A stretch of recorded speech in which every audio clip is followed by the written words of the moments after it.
Hey, it's me. I'm back. And I got what I think is going to be a really fun video today. I mean, it was fun checking out the numbers and stuff. And it's something that people really don't think about. You know, we always hear, how far will my rifle kill a deer? How far do you have that 1,000 foot-pounds of energy to kill a deer? What is my rifle capable of? Okay. Then we've got the other people that say, how close can I get that deer to me to shoot it? And that's cool too. Let's say you're a good shot. Let's say you're a really good shot. I mean, you practice, you touch on perfection all the time, your rifle's dialed in, you've got the turret on top made for whatever load you're shooting, and you're competent, very, very competent.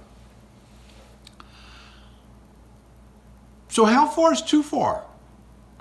And this is a different one, because how far is too far because your bullet won't work? That's right. Not that it's going to bounce off of it, but most rifle bullets these days are made to open up at about 1,800 feet a second is a minimum.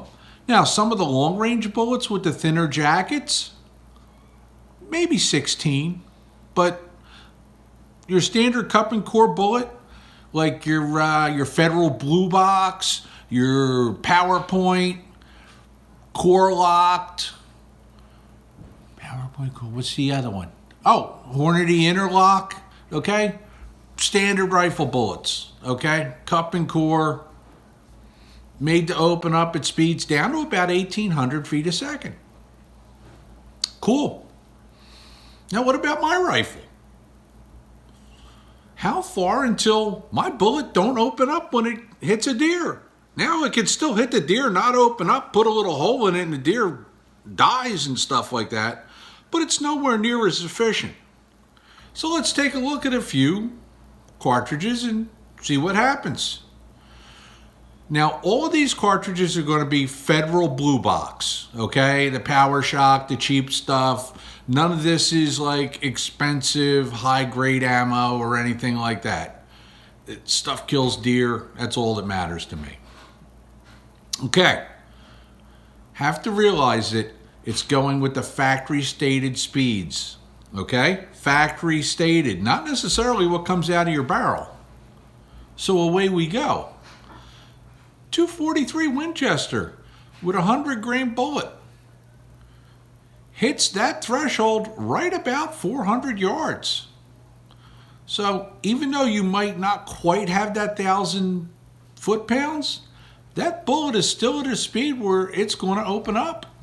How about the 6.5 Creedmoor, 140-grain bullet? Believe it or not, 500 yards until that bullet's going to have a problem opening up. Not too shabby.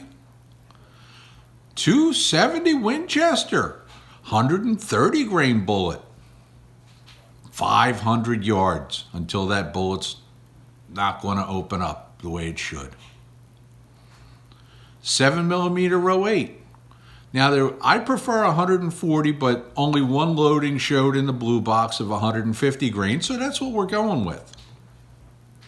400 yards.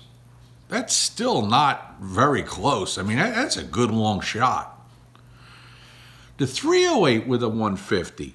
Believe it or not, somewhere around 350 yards.